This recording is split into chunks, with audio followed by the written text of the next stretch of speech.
In the humid lowlands of coastal Georgia, a single photograph from 1847 captures rows of weathered cabins and distant figures standing in formation. The image, preserved in a military archive, became evidence in a case that would remain buried for over 170 years. Behind that frozen moment lies a mystery that haunted local communities for generations: the systematic disappearance of 156 enslaved people from the Meridian Plantation between 1838 and 1847. Official plantation records show meticulous accounting of cotton yields, weather patterns, and equipment purchases. Yet the human ledgers tell a different story. Names crossed out, entries scratched beyond recognition, entire families erased from documentation as if they had never existed. For decades, descendants whispered about the missing years, a period when the plantation operated in complete silence, refusing visitors and cutting off communication with neighboring estates. The photograph surfaced in 2019 during a routine digitization of Civil War-era military documents. What archivists initially dismissed as a standard plantation inventory image contained clues that would unlock one of the darkest secrets of the antebellum South. Hidden in the margins were notations in faded ink, numbers that didn't match any known census, and a single word repeated 3 times: transferred. The trail led investigators through courthouse basements, abandoned cemetery grounds, and the private archives of a family that had guarded a terrible truth for 5 generations. What they discovered wasn't just a story of disappearance, it was a calculated system of human trafficking, forced relocation, and deliberate erasure that involved cooperation between plantation owners, local authorities, and silent witnesses who chose profit over humanity. This is the story of how 156 people were methodically removed from recorded history, how their descendants searched for answers across centuries, and how a single photograph finally revealed where they went. Before we continue, subscribe and hit the notification bell. Here we unearth secrets buried by official history and give voice to what was silenced. Chapter 1. The Photograph That Spoke. The humid air of coastal Georgia carries whispers that never quite fade. In the lowlands where the Ogeechee River winds through ancient live oaks draped in Spanish moss, the Meridian Plantation once stood as a monument to cotton wealth and human suffering. By 1847, it had become something else entirely, a ghost operation shrouded in rumors that local communities spoke of only in hushed tones. The photograph arrived at the National Archives in a weathered leather portfolio marked Georgia Militia Records, 1847. Archivist Rebecca Morrison almost dismissed it as another routine plantation documentation image. Cotton operations were extensively photographed during this period, primarily for insurance and property valuation purposes. But something about this particular image troubled her professional instincts. The photograph showed rows of slave cabins arranged in military precision, far more orderly than typical plantation quarters. In the background, figures stood in formation, not working, but standing perfectly still as if arranged for inspection. The quality was remarkable for 1847, suggesting this wasn't casual documentation, but a deliberate record meant to prove something specific. Morrison noticed the notations first. Along the photograph's margins, someone had written in faded brown ink, "Final count, 156 souls transferred as per agreement. Witness this 23rd day of March, year of our Lord 1847. Below that, 3 signatures, 2 illegible, 1 clearly reading, Call J. Whitmore, Georgia Militia. Why would military personnel be involved in documenting a plantation's enslaved population? Morrison pulled the corresponding archive boxes. What she found chilled her. Meridian Plantation appeared in official records until 1838 as a thriving cotton operation with approximately 230 enslaved workers. Then the documentation changed. Annual reports became sporadic. Census records showed conflicting numbers. By 1847, the final year of operation before the plantation was abandoned, official documents listed only 74 enslaved people remaining. The arithmetic was simple and horrifying. 156 people had vanished from the records in 9 years. No sales documented. No deaths recorded in the county registry. No transfers to other plantations noted in the usual commercial channels. They had simply ceased to exist on paper. Morrison contacted Dr. James Patterson, a historian specializing in antebellum Georgia. Patterson had spent 30 years researching plantation economics and the internal slave trade. He'd never heard of mass disappearances on this scale without corresponding documentation. Slave owners kept meticulous records. Enslaved people represented enormous financial investments. Their movements were tracked as carefully as any valuable commodity. This doesn't happen by accident, Patterson explained during their first phone conversation. 156 people don't just disappear. Someone made them disappear. The deeper Morrison and Patterson dug, the stranger the Meridian case became. Contemporary newspapers from Savannah and Augusta made no mention of the plantation after 1840. County tax records showed the property continued operating and paying assessments based on its full workforce, even as actual population numbers plummeted. Local church registers, which typically recorded births, deaths, and marriages of enslaved people, went silent about Meridian after 1838. It was as if an entire community had been erased from history by collective agreement. Someone had ordered this silence, someone had enforced it, and somewhere, buried in forgotten archives or hidden in family papers, evidence of where those 156 people went still existed. The photograph wasn't documentation of a plantation's normal operations. It was a receipt, proof of delivery for human cargo bound for a destination that had been deliberately struck from historical record. The question wasn't just where they went. It was why everyone had agreed to forget they ever existed. Chapter 2. The Silent Years.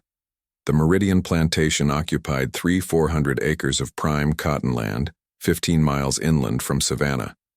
Established in 1802 by tobacco merchant Edmund Hartwell, it had grown into one of Georgia's most profitable operations by the 1830s. The plantation's enslaved workforce numbered over 200 people by 1835, families who had lived and worked the same land for 2 and 3 generations, creating a tight-knit community bound by shared suffering and survival. Then, in the spring of 1838, something changed. The transformation was noted not in official records, but in the oral histories collected by Works Progress Administration interviewers nearly a century later. Former enslaved people from neighboring plantations, interviewed in the 1930s, spoke of Meridian as a place that went dark. One testimony stood out. Sarah Clemens, interviewed at age 103 in 1936, had lived on the adjacent Hammond plantation as a child. She remembered when Meridian stopped sending workers to neighboring estates for harvest help, a common practice that fostered community connections. One day they was there, next day they wasn't, she told the interviewer. Mama said don't ask about Meridian, folks. She said asking questions about Meridian was how people disappeared too. Dr. Patterson found the WPA testimonies in the Library of Congress archives. 23 separate interviews from different Georgia counties mentioned Meridian Plantation, always in the same hushed, fearful terms. It was spoken of like a cursed place, somewhere people were sent as punishment, a destination worse than death. Contemporary plantation journals from neighboring estates revealed telling details. In 1839, Horace Hammond wrote in his personal diary, "Declined Hartwell's offer of workers for harvest. Will not involve my people with Meridian arrangements. The price of cotton is not worth such compromise." What arrangements? What compromise? The answer emerged from an unlikely source. A collection of private letters discovered in 2021 when the Hartwell family estate in Charleston was being cleared for sale. Among Edmund Hartwell's correspondence was a letter from his business partner, dated November 1837, discussing the Georgia opportunity and maximizing returns through the new southwestern markets. The timing aligned perfectly. In 1837, the Panic of 1837 devastated the American economy. Cotton prices collapsed. Plantations across the South faced ruin. But simultaneously, a new market was exploding. The cotton fields of Texas, Arkansas, and Mississippi were desperate for labor. Enslaved people from the older tobacco and cotton regions of Virginia, Maryland, and the Carolinas were being sold and transported westward in massive numbers. This internal slave trade was brutal and efficient. Enslaved people were separated from families, marched in coffles, groups chained together for hundreds of miles, then sold at auction in places like Natchez and New Orleans. But this trade was documented. Bills of sale, transportation records, auction advertisements. The paper trail existed because the trade was legal and lucrative. Meridian's disappearances had no such documentation. Patterson hypothesized this was something different, something that required secrecy because it violated even the loose regulations governing slave trading. Perhaps the people weren't sold. Perhaps they were traded for something else. Or perhaps they were sent somewhere records couldn't follow. The clue came from the military connection. Colonel J. Whitmore, whose signature appeared on the photograph, was Georgia militia, not regular army. Militia units in the 1840s were involved in one primary operation in the region: Indian removal. The Trail of Tears had officially ended in 1839, but forced relocations continued throughout the 1840s as remaining Native American groups were pushed westward. What if Meridian's enslaved people weren't sold? What if they were transferred, loaned or traded, to military operations? Work gangs building roads and fortifications in newly seized territories. It would explain the military documentation, the secrecy, and the lack of commercial paper trails. It would also explain why neighboring plantation owners wanted nothing to do with Meridian arrangements. Using enslaved labor for government operations without proper contracts or compensation would be illegal even by 1840 standards. It would be theft, stealing human property from their nominal owner, even if Hartwell was complicit. But where did they go? And why did the photograph describe them as transferred as per agreement rather than sold or relocated? The answer lay buried 300 miles west, in a place that had been systematically erased from both plantation records and military archives, a place that wouldn't give up its secrets for another 180 years. Chapter 3. The Agreement. Edmund Hartwell's financial records paint a picture of desperation. By early 1838, Meridian Plantation owed $47 to Savannah banks, a staggering sum equivalent to millions today. Cotton prices had cratered. A bale that sold for $45 in 1836 was fetching barely $18 by 1838. The plantation was producing 900 bales annually, but operating costs consumed nearly all revenue. Hartwell faced a common dilemma among cash-poor but asset-rich plantation owners. He owned valuable property and enslaved people worth enormous sums on paper, but he couldn't convert those assets to liquid capital fast enough to service his debts. Banks wouldn't extend additional credit. Traditional slave sales would take months to arrange and would devastate his workforce, making future operations impossible. Then Colonel James Whitmore arrived with an unusual proposition. Whitmore represented a consortium of Georgia and federal officials managing the aftermath of Indian removal. The newly seized territories in what would become Oklahoma and western Arkansas needed infrastructure: roads, bridges, fortifications, supply depots. The government contracts were lucrative, but labor was scarce. Most white laborers refused to work in the disease-ridden frontier regions. Hiring enslaved workers from plantation owners was expensive and complicated. Whitmore's proposal was elegant in its cruelty. Hartwell would transfer 156 of his enslaved workers to the infrastructure projects. The transfer would be documented as voluntary labor contributions to national security operations. Military language that skirted both state commerce laws and federal contracting requirements. In exchange, Hartwell's debts would be restructured through a network of politically connected bankers. He'd receive annual compensation officially listed as government contracts for agricultural supplies, but actually payments for the labor his people provided. The workers would be gone for 7 years, Whitmore promised. Then they'd be returned. The plantation could continue operating with a reduced workforce, maintaining its facade of legitimacy while Hartwell's debt burden eased. Dr. Patterson found fragments of this agreement in 3 separate archives. The Hartwell family papers contained a cryptic contract dated February 1838, signed by Hartwell and witnessed by Whitmore.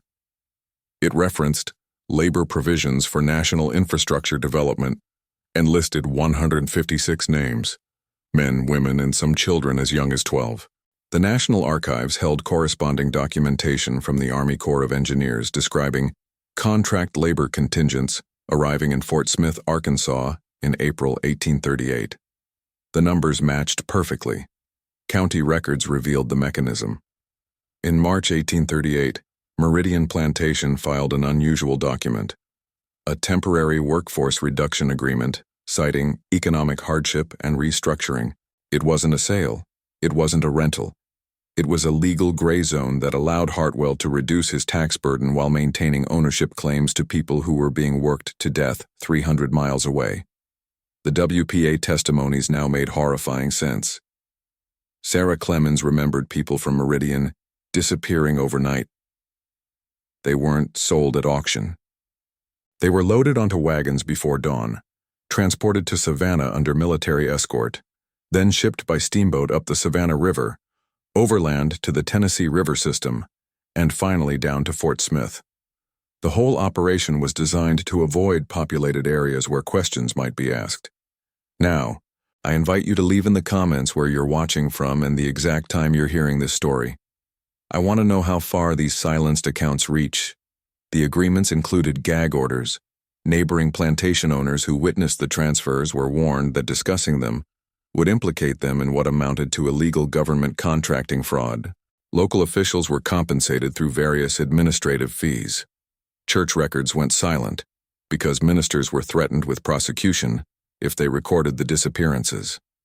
It was a conspiracy involving plantation owners, military officers, bankers, and local authorities, all profiting from a system that sent 156 people into conditions so brutal that documenting their fate would expose crimes no one wanted acknowledged.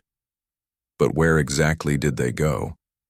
And what happened to them in those 7 years that were supposed to end with their return, a return that never came? Chapter 4. Fort Smith and the Death Camp. Fort Smith, Arkansas in 1838, was a frontier outpost on the edge of what white settlers called civilization.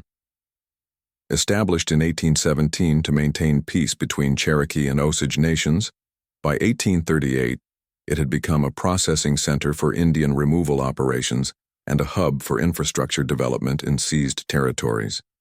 It was also, according to military records carefully hidden for 180 years, the location of one of the deadliest forced labor operations in American history.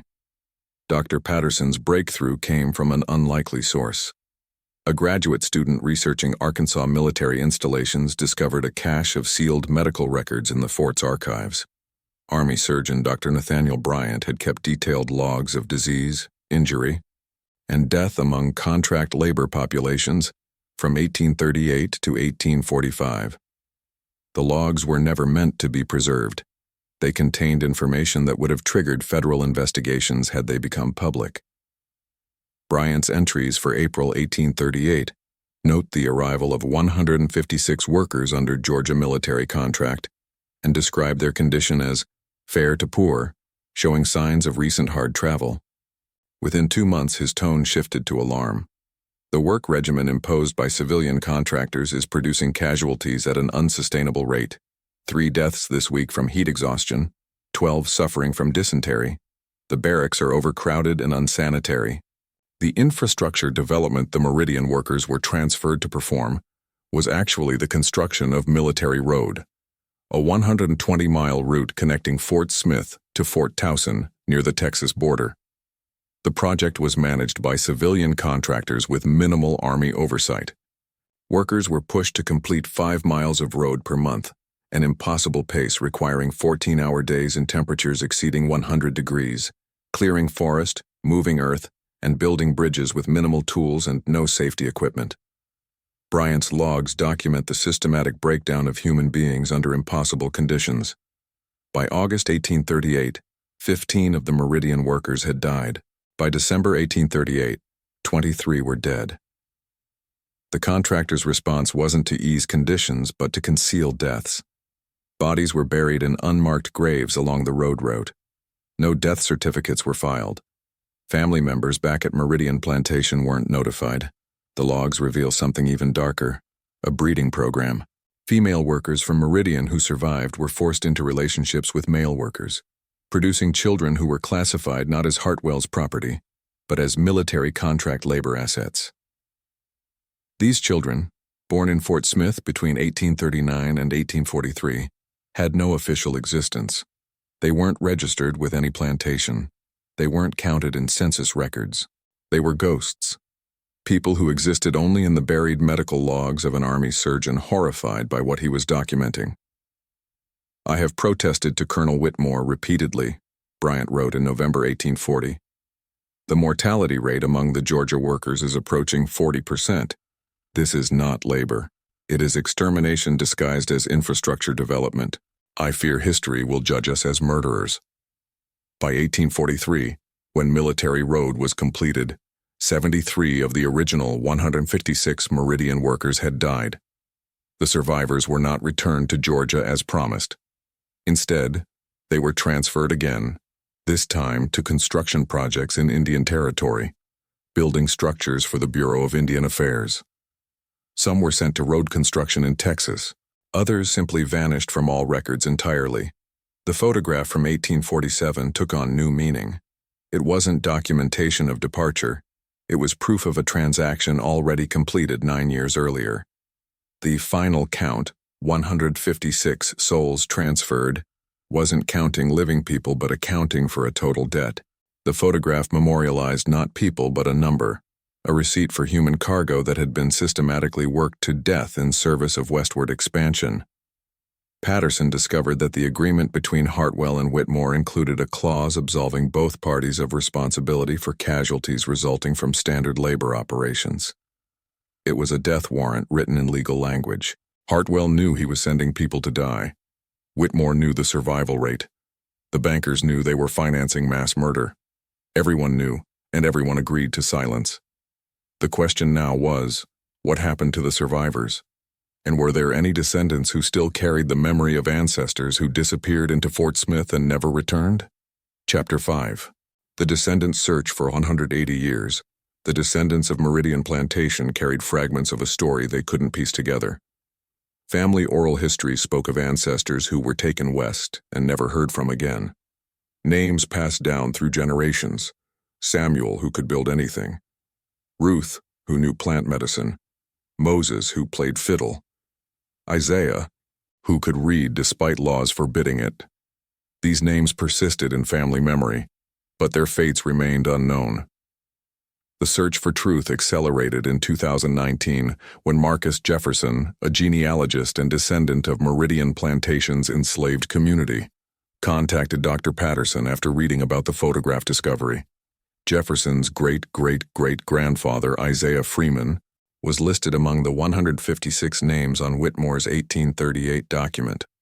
Family tradition held that Isaiah had been sold away in 1838, but Jefferson had never found any sale record. Now he understood why. Jefferson assembled a coalition of descendants, 27 families with documented connections to Meridian's missing people.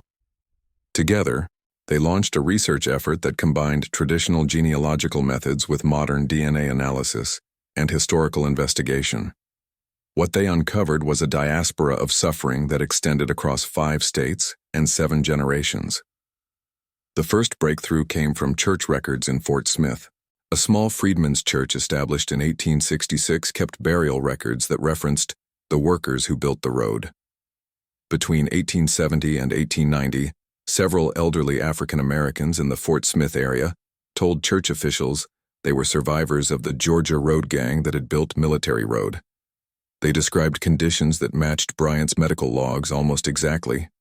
One survivor, identified only as Old Samuel in the church records, told a minister in 1878, "We was told we'd work 7 years and go home.